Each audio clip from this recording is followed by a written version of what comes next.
আসসালামু আলাইকুম। স্বাগত জানাচ্ছি আমার ইউটিউব চ্যানেলে। ৪৭ প্রিলি প্রার্থীদের জন্য আজকের আমার এই ভিডিওটা। আপনারা এই মুহূর্তে করণীয় কি, আপনার অবস্থানটা কোথায় আছে সেটা নিয়ে কথা বলবো। আপনি ৪৭ প্রিলি যারা দিচ্ছেন তারা এতদিনে আশা করি প্রিলি মানে প্রস্তুতি আপনার শেষ হয়ে যাওয়ার কথা। আপনার এখন করণীয় হচ্ছে কি, আপনার কোন জায়গায় ল্যাকিংস আছে আপনি এগুলো থেকে ফাইন্ড আউট করেন। আপনি যখন কোচিং এ মডেল টেস্ট দিচ্ছেন বা সাবজেক্ট টেস্ট দিচ্ছেন, ওগুলাতে বা আপনি বাসায় মডেল টেস্ট বা অনলাইনে মডেল টেস্ট যেগুলো দিচ্ছেন, যেখানে দেন না কেন, আপনি কোন সাবজেক্টে দুর্বল আছেন, আপনার কোন সাবজেক্টে সমস্যা হচ্ছে, সেটা কি সমস্যা হচ্ছে আপনি সেটা নিয়ে আপনি কাজ করেন। মানে যেই জায়গাতে আপনি উইক হয়ে যাচ্ছেন, বা আপনার স্ট্রং জোন যেগুলো হয়ে গেছে সেগুলো এখন আর পড়ার দরকার নেই, যেগুলো আপনার উইক জোন সেগুলো নিয়ে আপনি কাজ করেন। আপনি সেটাকে একটু ফাইন্ড আউট করেন যে আপনার কোন কোন সাবজেক্টে দুর্বলতা আছে, সেটাকে একটু ফাইন্ড আউট করে আপনি ওই সাবজেক্ট গুলোর উপর গুরুত্ব দিয়ে আপনি পড়েন। ৪৭ বিসিএস এ আপনার এই মুহূর্তে করণীয় হচ্ছে কি, শুধু শুধু আপনি ওই জায়গাগুলোকে ফাইন্ড আউট করেন যেগুলাতে আপনার ল্যাকিংস পয়েন্ট আছে। যে আপনি বাংলাতে দুর্বল আছেন, আপনি বাংলা সাবজেক্টটা এক সপ্তাহ পড়েন। আপনি ইংরেজিতে দুর্বল আছেন, ইংরেজি সাবজেক্ট এক সপ্তাহ পড়েন। আপনি যদি 11টা সাবজেক্ট এক সপ্তাহ দুর্বলতা, মানে আপনি উইক জোন বা মানে আপনি দুর্বল হয়ে যান, তাহলে কিন্তু আপনার এই মুহূর্তে এসে আপনার জন্য আমার কোনো সাজেশন নাই। কিন্তু আপনি পড়াশোনা করে আসছেন, করে আসার পর আপনার এই মুহূর্তে আপনি একটা দুটো তিনটা সাবজেক্ট আপনার সমস্যা আছে, ল্যাকিংস আছে, আপনি নাম্বার কম পাচ্ছেন, এটা হচ্ছে কি একটা পয়েন্ট। সেক্ষেত্রে আপনার কি করবেন, আপনি যারা মডেল টেস্ট, বিশেষ করে কোচিং এ মডেল টেস্ট দিচ্ছেন, 200 নম্বরের মডেল টেস্ট, অনেকে প্রশ্ন করেন যে 200 নম্বরের মডেল টেস্টের ক্ষেত্রে স্যার আমি আসলে কিভাবে কি পড়বো। তো তাদের উদ্দেশ্যে বলছি, 200 নম্বরের মডেল টেস্ট দিলেও আপনি 200 নম্বরের পড়া পড়বেন না, আপনি পড়বেন আপনার কোন সাবজেক্টে সমস্যা আছে সেই সাবজেক্টটা। ধরেন 200 নম্বরের আপনি মডেল টেস্ট দিতে যাচ্ছেন আগামী 5 দিন পরে, আজকে থেকে ধরেন 5 দিন পর। তাহলে আজকে আপনি আপনি বাংলাতে আপনার সমস্যা আছে, বাংলা সাহিত্যে। তারপর হচ্ছে আপনি বাংলা ব্যাকরণ পারেন, ওকে ফাইন। তারপর হচ্ছে আপনার ইংরেজি সাহিত্যে সমস্যা আছে, আপনার হচ্ছে আন্তর্জাতিক সমস্যা আছে, ধরেন এই তিনটা সাবজেক্ট আপনার সমস্যা আছে। ঠিক আছে।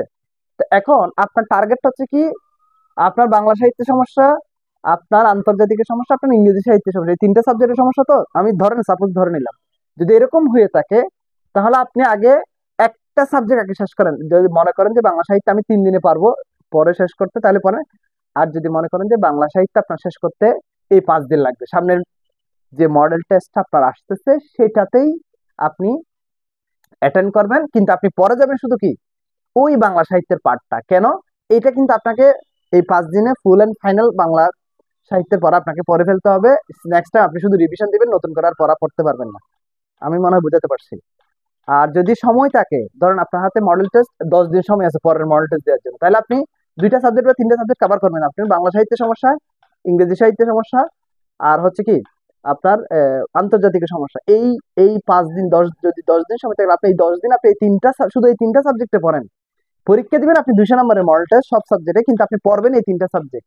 পরীক্ষা যখন দিবেন, আপনি ওই পরীক্ষা দেওয়ার সময় আপনি যখন খাতাটা কাটবে বা আপনি যখন রেজাল্টটা বের হবে, কোচিং এ বলেন, অনলাইনে বলেন, যেখানে বলেন, ওই মডেল টেস্টে আপনি এই বাংলাতে, বাংলা সাহিত্যে, ইংরেজি সাহিত্যে এবং আন্তর্জাতিকে আপনার নাম্বারটা বাড়ছে কিনা, যেগুলো এই 15 দিন, 10 দিনে, 5 দিনে পড়ছেন, সেই সাবজেক্টটাতে, সেই সাবজেক্টটার নাম্বার গুলা বা সেই সাবজেক্টটা পড়ার কারণে এই 5 দিন, 7 দিন, 10 দিনে আপনার ওই মডেল টেস্টে ওই জায়গাতে কেমন নাম্বার বাড়ছে সেটা হচ্ছে কি আপনার মুখ্য বিষয়।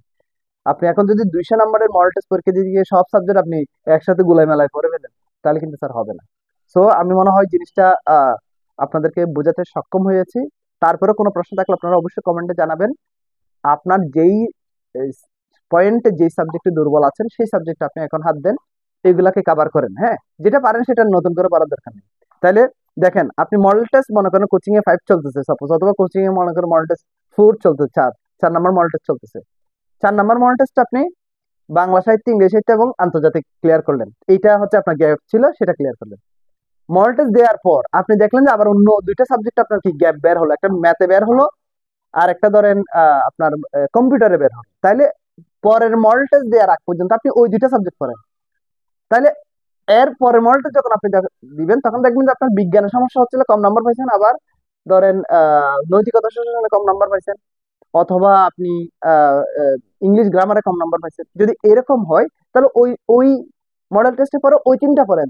দেখেন, একটা মডেল টেস্টের পর কিন্তু আপনার পড়া ডাইভার্ট হয়ে যাচ্ছে অন্য সাবজেক্ট গুলোতে। এরকম যখন 10টা সাবজেক্টে আপনার মডেল টেস্টের পড়াগুলো যখন ডাইভার্ট হয়ে যাবে, তখন টোটাল সিলেবাসটা আপনি কিন্তু রিভিশন বলেন, কাভার বলেন, ল্যাকিংস গুলো বলেন, গ্যাপ গুলো বলেন, এগুলো সবগুলো পরিপূর্ণ হয়ে যাবে। আমি মনে হয় আপনাদেরকে বোঝাতে পারছি। এইভাবে হচ্ছে কি কাজে লাগান, অবশ্যই আপনি 47 প্রিলিতে টিকবেন। পড়ার টেবিলে বসেন, পরীক্ষার হলে পড়ার টেবিলে ঘাম ঝরান, পরীক্ষার হলে ঘাম ঝরাতে হবে না।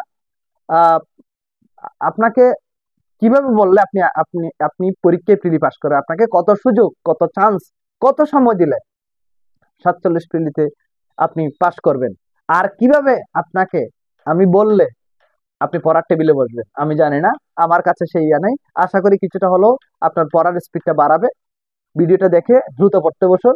47 প্রিলিতে ক্যাডার হচ্ছেন, এবং আমার সহকর্মী হিসাবে আপনাদেরকে ক্যাডার হিসাবে দেখতে চাই। সেই প্রত্যাশা রেখে আজকের মতো এখানেই বিদায় নিচ্ছি। ধন্যবাদ সবাইকে। আল্লাহ হাফেজ। আসসালামু আলাইকুম।